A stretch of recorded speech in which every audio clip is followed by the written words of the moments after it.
Okay. Well, all glories to Mother Atasha, all glories to the religion of love, all glories to the assembled devotees, all glories to the Supreme Lord. O Lord God, please help us about these teachings to be an example in the world. Jai. Okay. Alright, so we're picking up where we left off. I think we're starting at page 7 in the Religion of Love book. Here we go. Let me put my phone in airplane mode. There you go. Then came a rich merchant who had traveled from a far country. Though success and wealth I have earned in abundance, he said, still my mind is troubled, and my heart heavy, for no peace have I found. I have spent much time searching a place and a people that will give me peace, but all to no avail.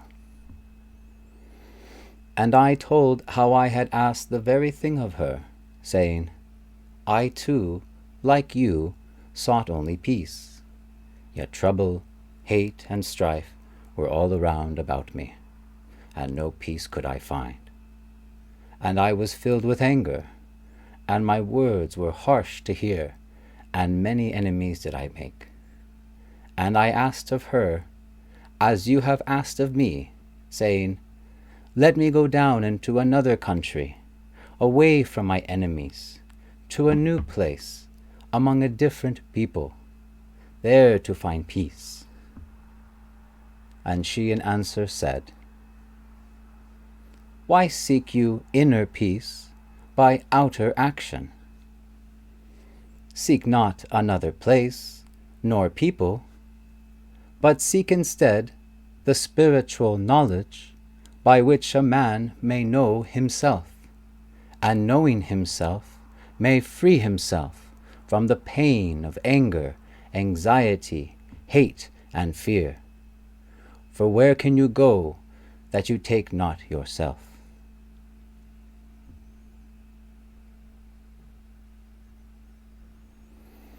And this is what the Master taught, and this is what I learned.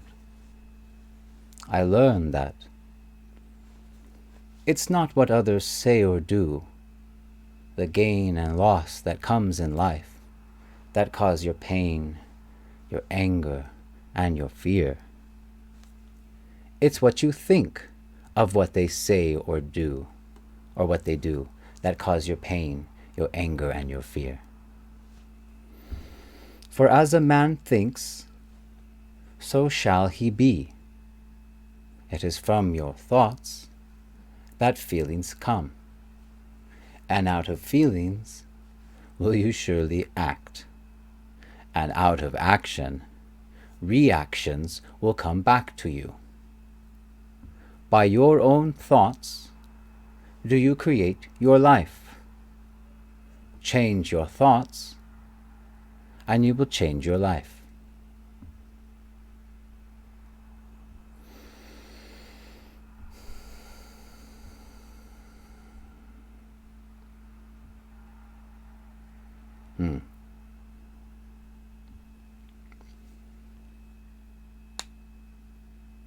So, there's this rich man. He's successful, he's wealthy, he wants for nothing. But still, he doesn't have peace. With all his riches, he isn't happy. There was a bunch of studies done that tried to measure how happy people were, and turns out the happiest people weren't the richest or the most opulent or the most privileged. It was usually the poorest communities and poorer countries that had higher levels of happiness, or I should say less mental illnesses and frustrations. So money can't buy you happiness. There's no guarantee that you can buy your way to the experience of love. And you can imagine when you're very, very wealthy, well, who loves you for who you are, but just around you for your money. But many, many things that'll disturb our peace. Oh my goodness, so many things in this world. And this man's thinking like, I've been looking, I've been troubling, where can I find peace? Where can I go? Where can I find a people where I can finally feel good? And Rajak saying to the man, yeah, I've had the same situation. And Rajak verily has. Oh, he's had a lot of troubles and tribulations in his home country. And people have really done wrong unto him. And even his own family, whole communities. Awful stuff, how much he's tolerated and endured. And drives him crazy. He'd rather just be in a different place. Why do I even be in this country? Let me go to a different country. Thinking that if I'm around different people, then I'll be happy. I'm in a different place, different environment. I will find peace. This is our idea. If I only had this, I would be better off. I'd be happy. If I was only in this position in life, then I would be good. I can be relaxed. I'd be peaceful. This is the illusion.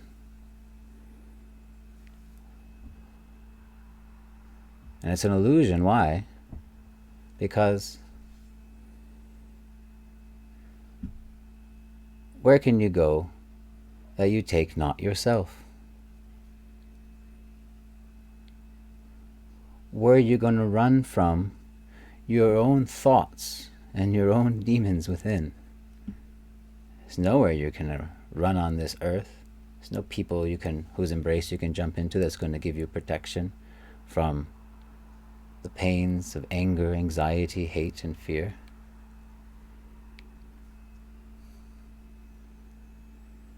If you're seeking inner peace, it's kind of a hint in the name there, inner peace. Inner peace, inner happiness. Being self-satisfied. Meaning having full satisfaction within oneself, within. That's the joy of self-realization, spiritual life. Well, you're not going to get any of that experience or any of that peace by any outer action. There's nothing you can change outside if it were that simple. Well, let me just go move to a holy place, or let me go live in a cave in a mountain, thinking, oh, there I will be better suited to find peace. And you might for some time, till your mind comes back and torments you with the same old movie reel, playing the same old clip again and again, again and again. We relive these same memories, these same negative thoughts, like a nightmare, like a mad loop.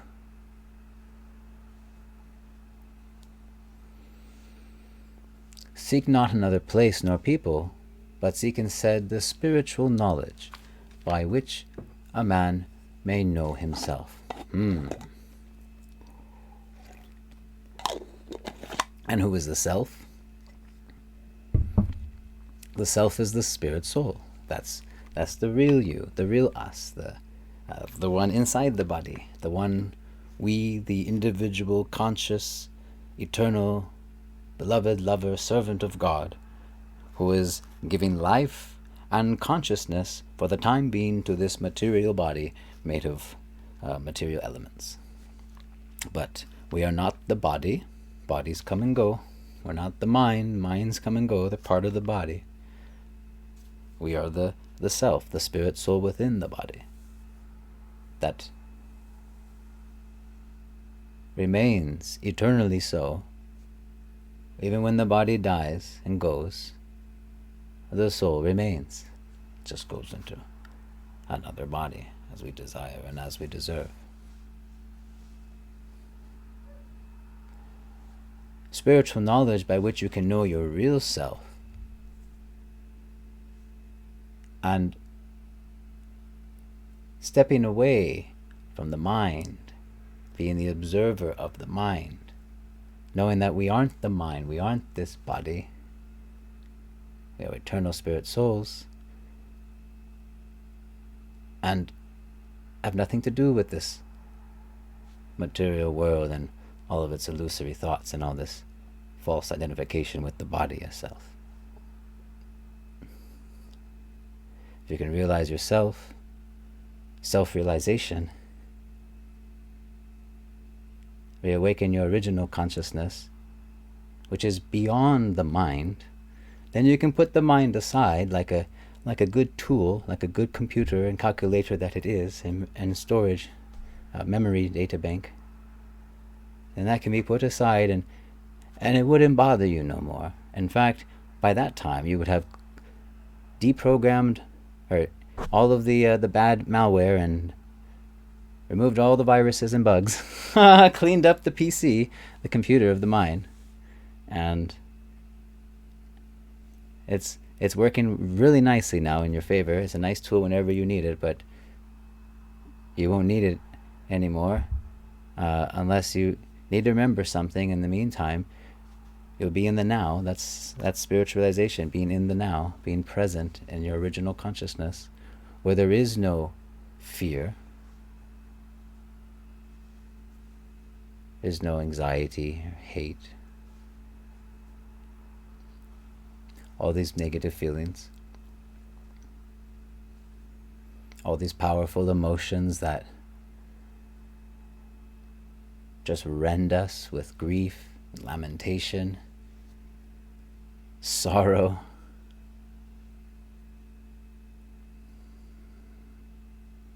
They're quite overwhelming. We suffer a great deal within our own minds by all that heartache, all that pain, all that suffering.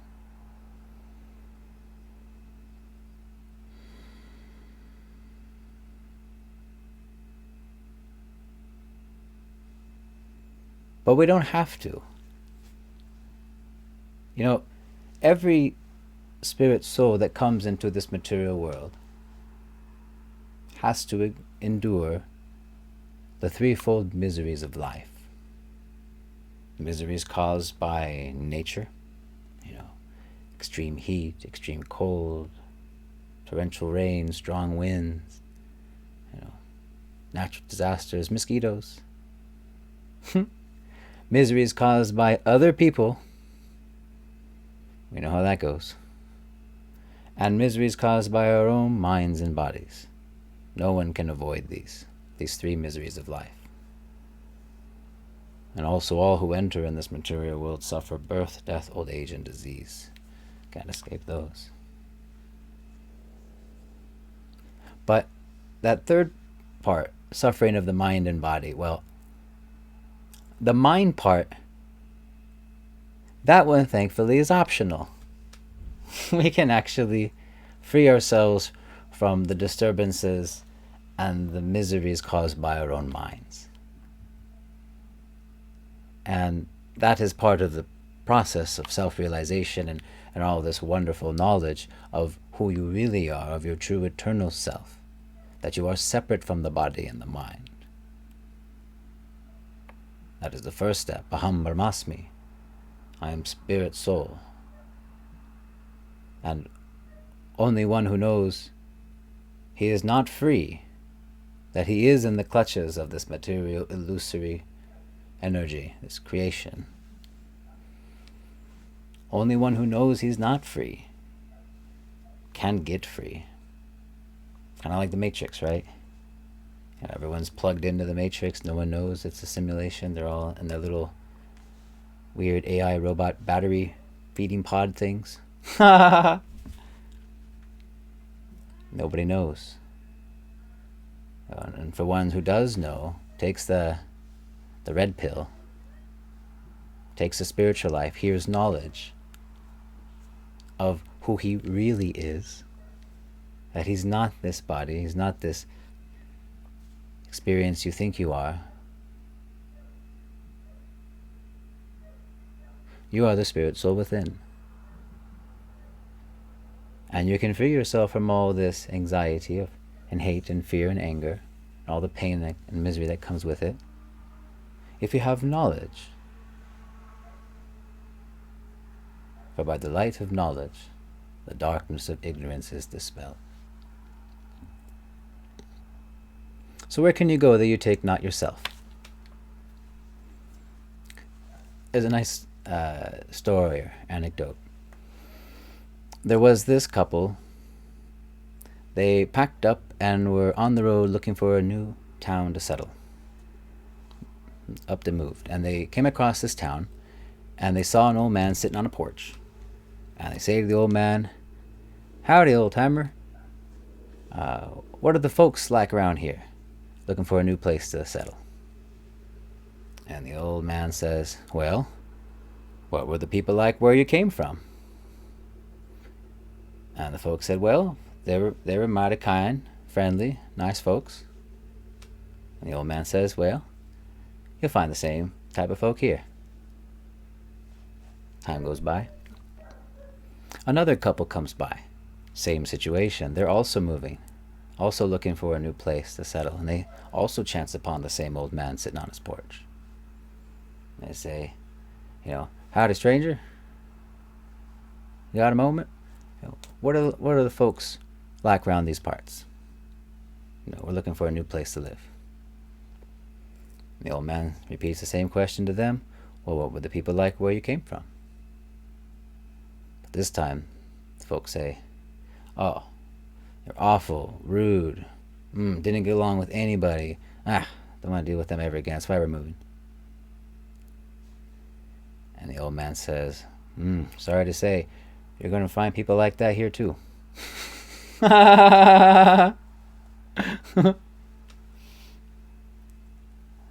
Like attracts like. Whatever we think of, whatever we put our attention on, whatever our mind is at the time focused on, these are the things that we unconsciously are calling into our lives. Or in other words, whatever we put our mind on, whatever we focus on, we get more of in life. And if our minds dwell on all these negative thoughts, well then, bet your bottom dollar, you're going to get a lot more negative thoughts and negative experiences in life. And if your mind is focused on positive, good, and happy things, well, pretty sure you're going to have experiences of that nature. That doesn't mean that bad things still won't happen, and misery is caused by other people, mind and body, and nature. Things still happen, disease, old age, But aside from the physical maladies and suffering we all experience in these temporary bodies, which we all have to deal with. We all have bodies, and they all have an expiration date, and they all have planned obsolescence. None of these bodies is going to last, and some of them give us more trouble than others.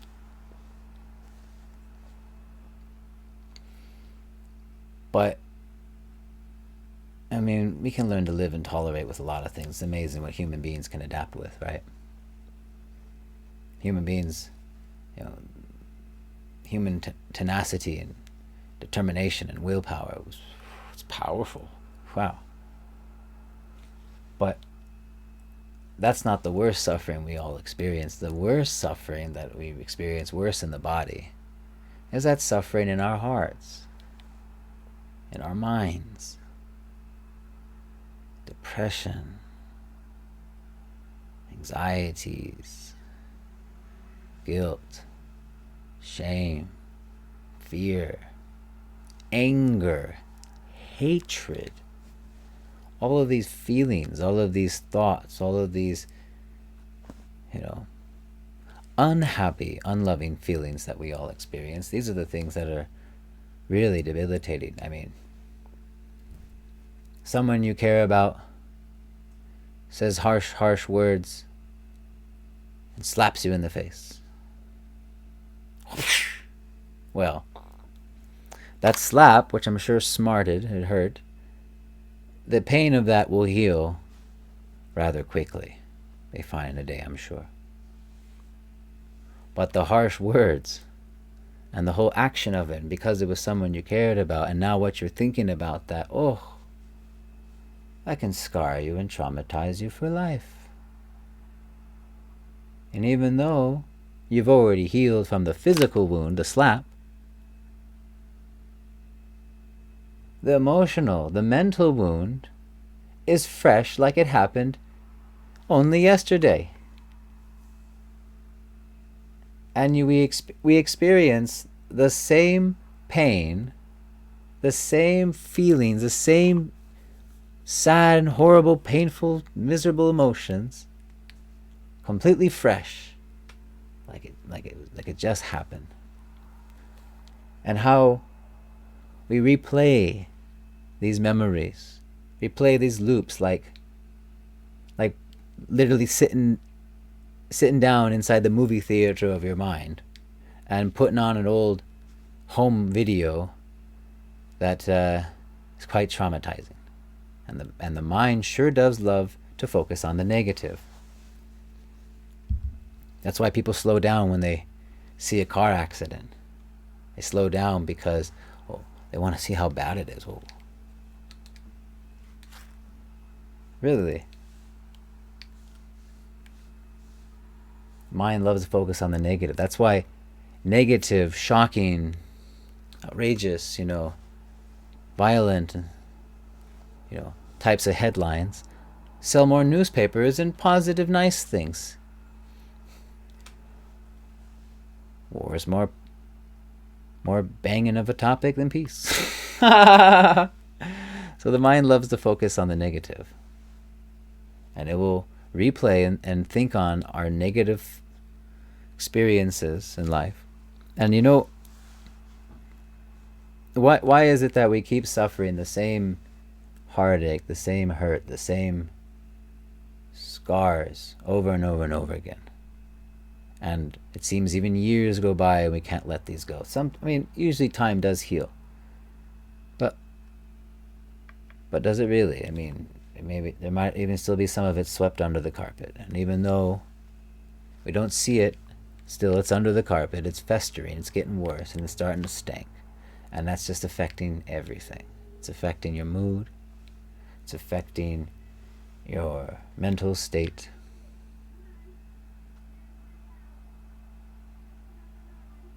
In fact, it's creating the reality you're going to experience. Because it's not what others say or do, the gain and loss that comes in life that cause your pain, your anger, and your fear. It's what you think of what they say or what they do that cause your pain, your anger, and your fear. For as a man thinks, so shall he be. It is from your thoughts that feelings come. This is where they come from. Emotions don't just pop into us. No one just throws emotion into us or injects it into us or shoots it into us or, beep, beep, beep, beep, beep, beep, they didn't make us angry. You made me angry. That's what we say, right? She made me angry. He made me angry. He made me, they are the cause of my anger, my feelings, he hurt me, she said, That's what we think.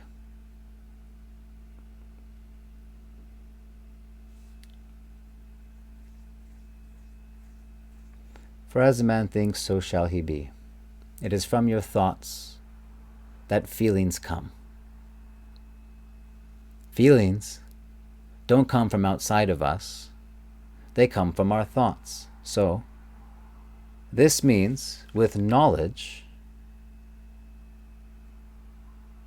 knowledge that all our feelings, all our emotions, all this time have not been coming from outside sources or from other people, other things.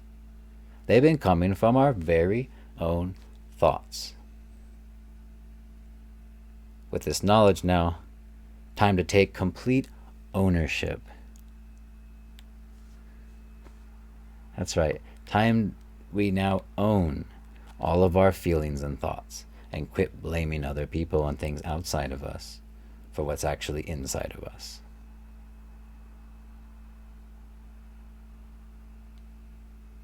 So this is how it goes. This is literally how we're creating our life experiences. First you have a thought, and that thought brings forth a feeling. And then out of feelings, out of emotions, things, emotions, what do? They impel us to act, right? Out of your emotion, out of your feeling, we act. And then whatever we do, whatever action we perform, there will be a reaction. It will come back to you. So thoughts makes you feel something, makes you do something, then you get reaction. And this is how we are experiencing life in this body through the filter of this mind.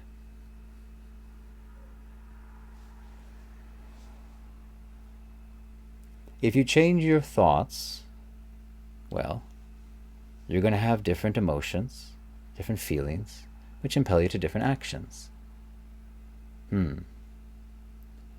Starting to get into this mind control concept. So change your thoughts and you will change your life. And this is true. It's very well true. It can definitely change your experience. I mean, just now I'm just thinking of an example. Like imagine you're in some situation, you're on a bus, and let's say someone on that bus is making a scene, someone is drunk, someone is, I don't know, being quite a disturbance and getting rowdy, and now everyone on the bus is kind of like, oh boy. And the bus driver is getting a little anxious, I can't deal with this guy while he's driving, right? And everybody in the bus who's experiencing or seeing this drunk guy, depending on their thoughts, is having an entirely different experience. The bus driver, he sees the man as a nuisance and just wants him to be quiet. And since he's not doing what he wants, he's experiencing anger. There might be a young woman traveling with a young child alone. She might be a little afraid for her safety. She might be seeing this man as a threat, someone that might cause harm to her or her child. Her mind thinking in this way, she's feeling fear and anxieties. And that's her experience. Then there could be some old fart in the back of the bus that doesn't care about all this craziness, and he's just chilling out and in his own world, and he's not disturbed the least. There could be. The idea is that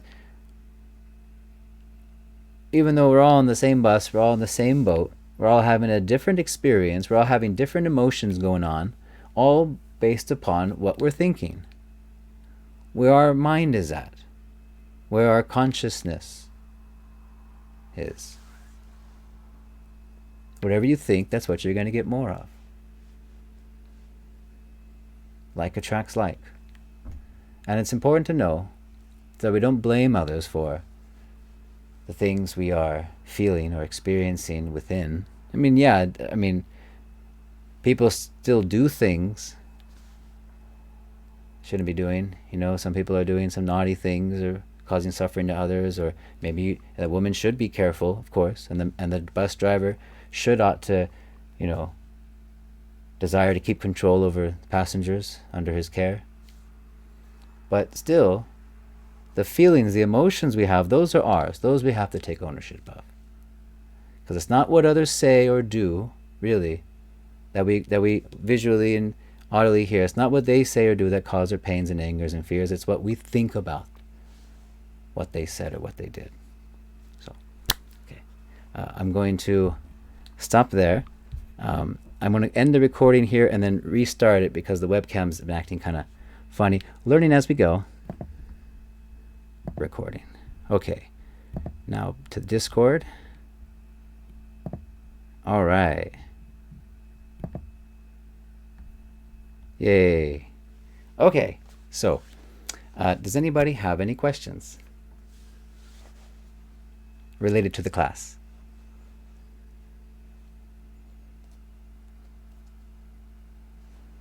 Yeah.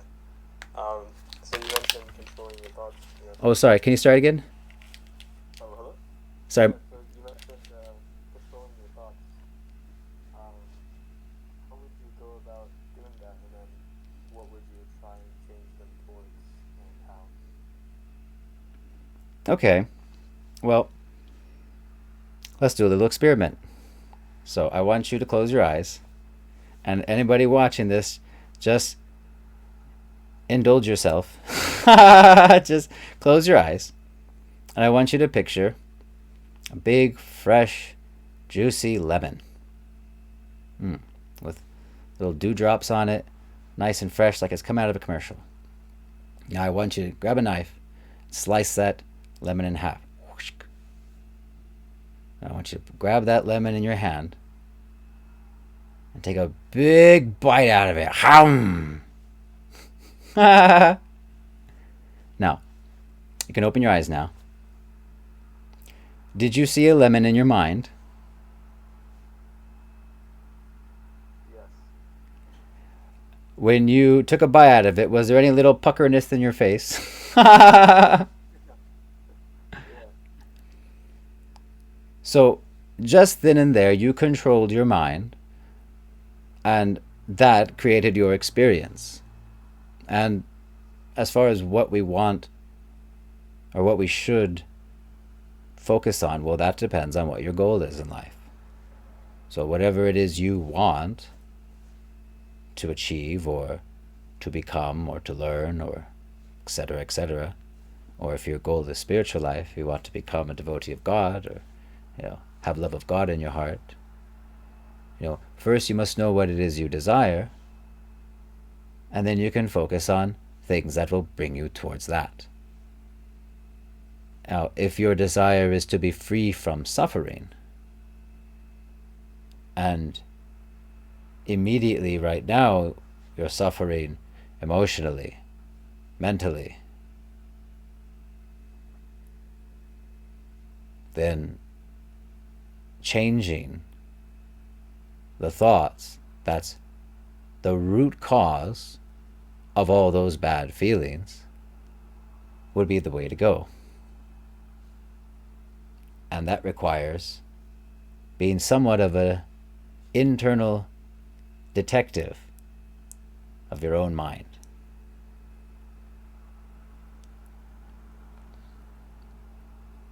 There's a wonderful little book you've read, a children's book for adults called The Tao of Now.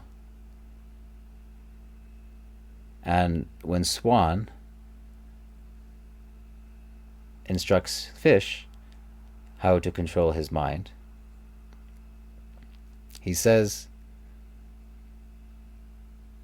feel your feelings when they come up, those bad feelings, and then just feel them, and then don't label them as bad. Don't label them as good or bad. Don't give judgment to them. Just feel them. Really feel those feelings. Instead of sweeping them under the carpet, under the rug, which is how we are conditioned to react to our feelings. I mean, as men, Aren't we told to suck it up? Suck it up. Men don't cry. Things like that. Other cultures be different too, but we're not really taught how to effectively handle or deal with all these overwhelming negative feelings and thoughts.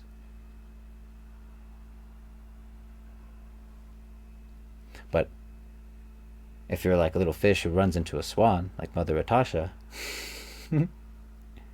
she'll tell you, or swan will tell fish, that first feel your feelings.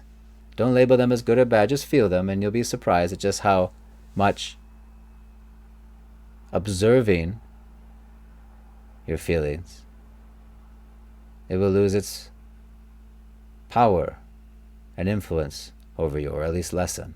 Like, for example, it's dark out, and you look out and you see in the shadows some scary object, like fish does in the book Tao of Now. And he's not sure what it is. It's dark, and he's frightened, and he doesn't want to go check it out because it's dark and he's scared, and he doesn't know exactly what it is, and just now his mind is filled with all this worry. It could be this, could be that, could be this, and he's worrying, full of fear and anxieties. But when daylight comes, light is now shining in that same spot. He says, oh, it was just a bunch of plants. It was flowers. It was nothing. Oh, once he shined a light on it, once he observed it. And that's kind of like what it is when you feel your feelings without judgment of good or bad, and then witness yourself as the one observing the thoughts and feelings of the mind. Separate yourself from your mind. It's kind of takes practice, but remember, knowledge that we're not the mind and bodies, we're the spirit soul within. So how is this mind operating? And why is it giving me so much trouble? So that's what we got to work on. That's the inner work. So you feel your feelings, you observe what's going on inside yourself, and if possible, stop what you're doing, take deep breaths, deep breathe the whole time. Don't lock it in like you do when you get scared. Go, when people scare you, like you lock things in. Like, yeah, we hold some of these emotions on a cellular level in our bodies. Like breathe. We want to release this stuff. We don't want to keep it locked in anymore. We want it to go. We want it out of us, right? We don't want to feel sad again. We don't want to feel sorrow. We don't want to feel depressed. We don't want to feel anxious. We don't want to be all riled up and our blood boiling in anger. We don't want to feel these bad things. We want to be happy. We want to be peaceful. We want everything to be good and calm and, just love and joy and no issues, no drama. Just everybody getting along, everything peaceful, everything full of love, joy. Well, it starts with us, because even if you are in a group of all those nice, loving people, but you still got a bunch of stuff going on in your head, and you're still thinking about all this nonsense, and well, your experience is still not going to be fun, even if you're in the right crowd, even if you're in the right place.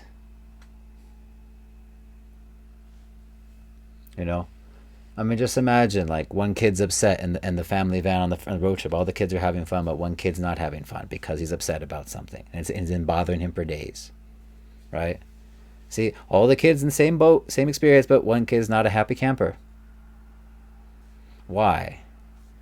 Because it's in the mind. He's playing the same negative thoughts over and over again, getting the same negative emotion, because remember, all the thoughts come with the emotions. Now they're like, the thoughts is like the little code from the mind. So if the mind is a computer, thoughts are codes, and each code is a function that, when executed, brings forth some process or some emotion. And if you change the code, it will have a different function when executed, right? So reprogramming your mind is a lot like reprogramming a computer, because they're essentially the same thing. Because what is the mind? I mean, yeah, there's brain tissue, there's all the parts of the brain, and we don't really know how it really functions. Really, we know just the tip of the iceberg in science. Really, to be honest, the human mind, so beyond us. Because, well, the human mind. See, the mind is not just the brain tissue. It's a subtle thing. There are subtle energies of this material world, of which the mind, intelligence, and our false ego, our false identification with the self as being the body. These are subtle energies that are part of us too. So you can't like dissect your brain and analyze your memories. No, that's not how it works. It's a subtle type of energy. So you can't just Johnny Mnemonic just like put a cord into the back of your head and like download the files download your memories. No, it's not. It's a subtle nature of the mind. And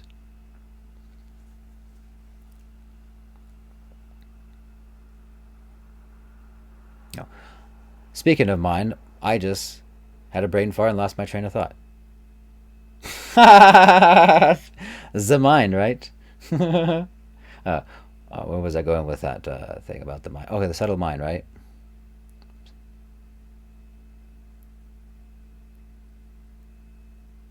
Anyways, back. What, my love? What tangent was I going on? Could you get this train on the right track? You've heard me yap on plenty times. I don't know if you can unmute yourself. But anyway, I'll just continue class. So Meet answered your question. Just like, okay. Oh, computer, yeah. Okay, I think I got it now. See, it took a while. Like my mind got the touch. Chugga. Okay, now we're back on. So, yes, I'm good. So the computer analogy.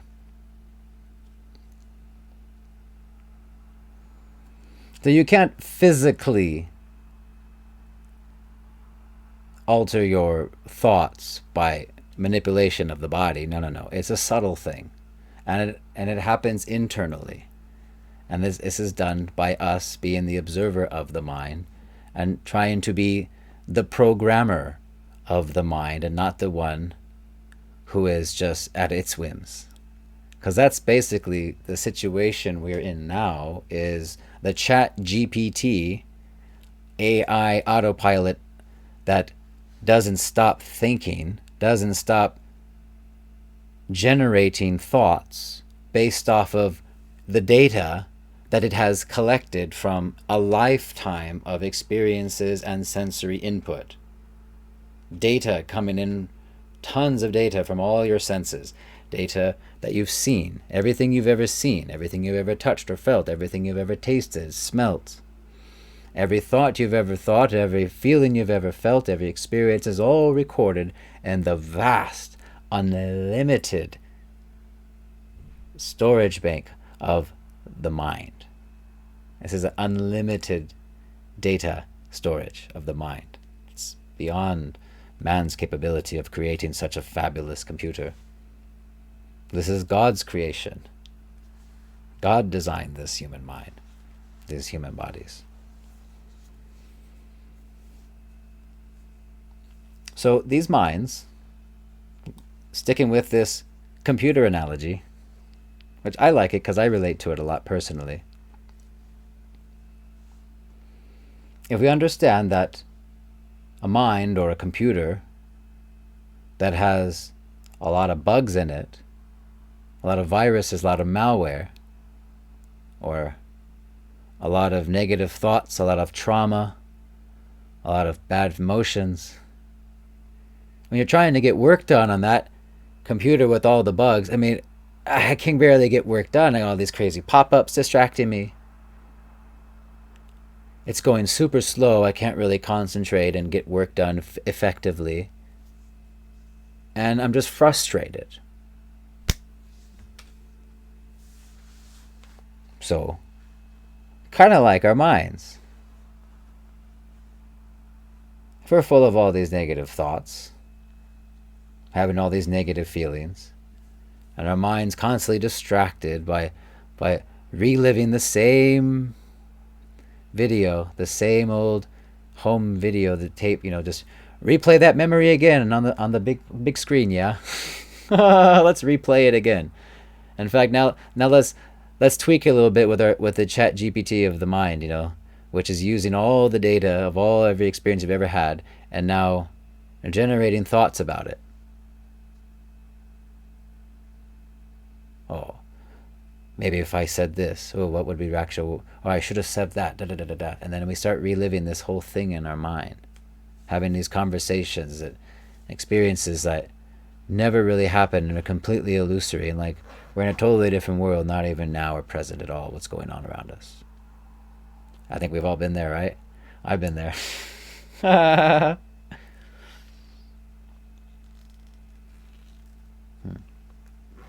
So the mind. We can reprogram all that bad code. We can remove all that malware. We can disk clean and get all those bugs out of here, check disk, and we can defragment it all and organize it nicely and then get it running spick and span and clean, and everything's running so wonderful. Well, the RAM is all freed up now. And when you use the computer to get some work done, well, there's nothing deterring you now. Everything's working smooth and nice, and everything was fine. And then when you're done with work, you close the laptop and put it aside. Because that's what it is. It's a computer. It's a tool. But we are not the ones now operating or in control of this tool. It is controlling us. Because autopilot's engaged. And the Chat GPT of our mind, that constant voice. See how it works. See, when you... I love this example. This is my own example. This is not coming down to cyclic succession. Obviously, ChatGPT is pretty new. But you guys know ChatGPT, AI's incredible stuff people are doing. If you give it a command or ask it a question or tell it to do something, what it does is it takes all the available knowledge and data that's on the internet and then takes your command with that data and generates something.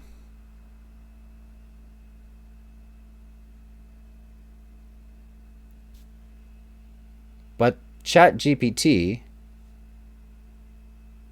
cannot make something new from scratch. It's pulling from all this data, all this knowledge, all this information, experiences around it, like our minds do. And then when we get this new command, or we get this new data, this new experience, I just saw something. Whoa, and perhaps that was something kind of messed up. You saw, like, oh my gosh, did you see that? And now your mind's thinking, because now that you've seen that, Chat GPT of the mind is now going through your past experiences for things similar to this, and now is generating a thought, and it happens so fast, and then once you got that thought, now you're having a feeling, and you didn't even catch the thought or even the process. It's so fast. The mind works, ding! It's so fast, the speed of mind. So you see something shocking, you're just like, whoa, and already you feel like, whoa. Like you're just like, dang, and you already have that reaction, that feeling, right? But there's a thought before that, because the reason why you have that reaction to seeing that thing is because of what you think of that. So If you're thinking that is a shocking and outrageous thing, then you're going to have a shocked, outrageous reaction. But if you're somebody who's like been there, seen that, done that, who sees that same thing, he's just like, doesn't have the same reaction. But everyone's reaction is darn right instantaneous, because the mind is so fast.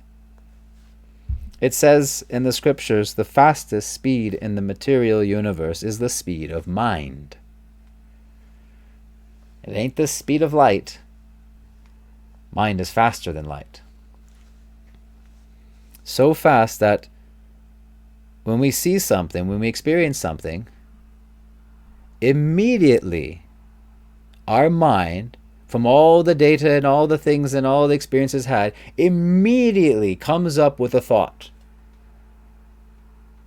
as a reaction to this present experience. And that thought is completely shaped and molded by what's already in the mind.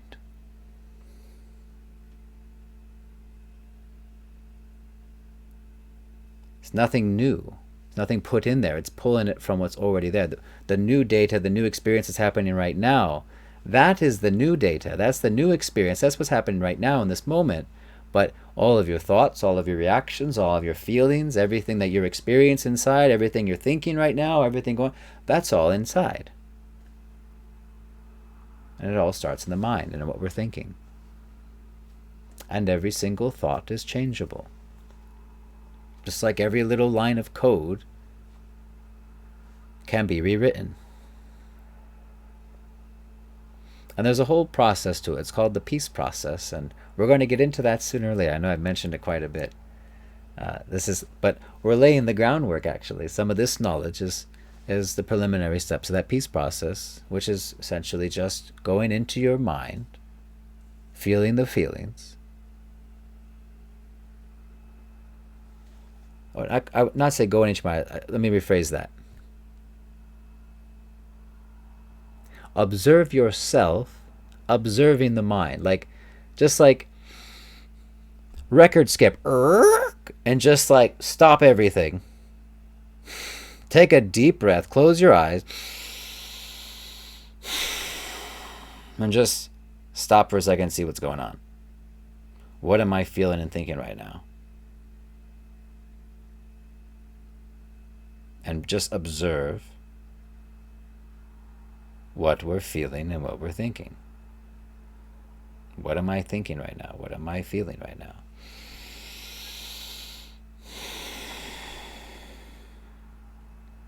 Become the observer of your mind. Aham Brahmasmi. I'm not this body. I am spirit soul. And start looking at what is that voice in the head saying. What did ChatGPT just generate?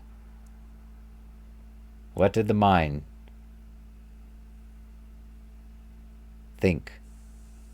And what are you feeling? Just observe it. Be the observer. Just look at it. And that's when a lot of the little stuff, they don't bother us anymore just by observing them. You'd be surprised just by putting your attention on something. You're like, hey, you know what? Why am I even angry at? I'm glad I checked myself before I wrecked myself. But for the big things, the big heartache, the big traumas, well, for that,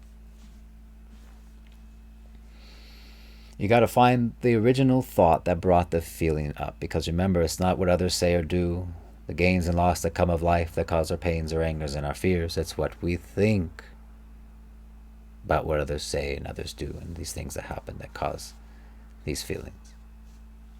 So find the thought that brings forth the feeling. And then once you find that thought,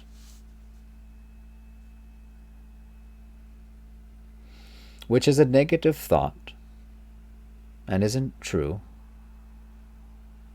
you reprogram it, you change it by replacing it with a good and true thought.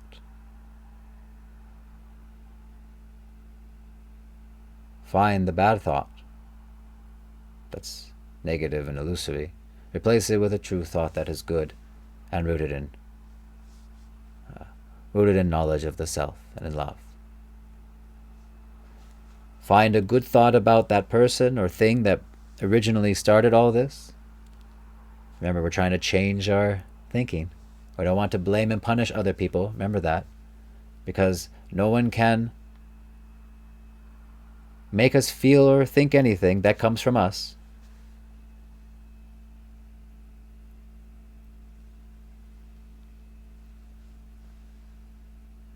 Feel the feelings. Find the thoughts that brings forth the feelings. And then find the way in which we wish to blame and punish others. You know, the action that the feelings impel us to do. What are those actions that we're impelled to do? When you're angry, we're impelled to maybe say or do hurtful things. When we're depressed, we may wish to blame and punish ourselves and neglect our own personal care. The blame and punishment, the negative actions that these negative feelings impel us to do, observe that too. Be the detective of your own mind. Find the root cause. Find the original culprit, the cause of the disease. Because remember, anytime we're in pain, there's a warning sign that we need to put our attention towards something. You step on a piece of glass with your bare feet, ow, it hurts. You feel the pain. Your body's telling you put your attention there. Because if you don't put your attention, you keep walking on that shard of glass, it's gonna wreak havoc and tear your foot up, and it's gonna be a bad mess. It's a good thing it's hurting so that you know not to walk on it right now and put your attention, fix that. Well, emotional and mental pain is the same thing. It's the warning sign that something's wrong. There's something hurting here. You got to put your attention there and fix it, or it's going to get worse. Find the negative thoughts and the emotions and the need to blame and punish, and then replace that with a good true thought. Find a good true thing about that person or thing, and find a good true thought about yourself.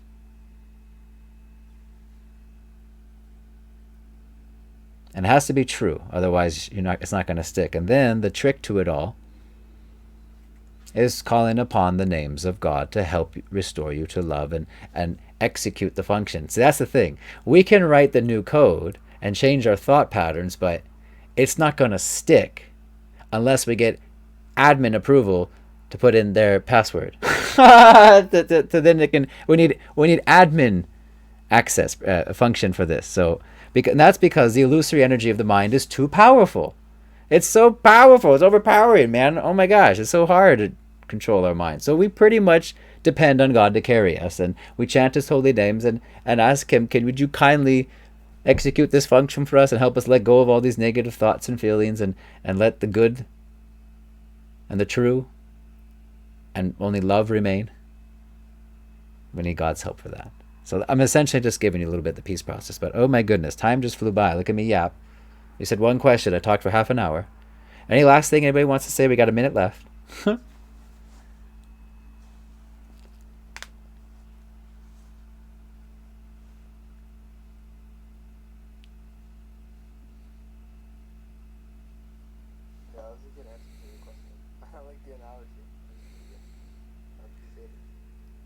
Word, man. Well, speak the level of listener, and we are men of these times, aren't we not? And it's how I relate to these teachings personally, and I guess that's how knowledge gets passed on different generations. The outer teachings, right? Outer teachings of religion. 1,000 years from now, this analogy of ChatGPT ain't going to make sense. They probably got something way different. But for now, it works. Okay, well, thank you so much for joining us, everyone watching. I hope this recording worked out and it wasn't a total mess. So, all glories to Mother Ratasha, all glories to the religion of love, all glories to the assembled devotees, all glories to Supreme Lord Jai. Okay. Oh, let me stop the recording here. I go here and there.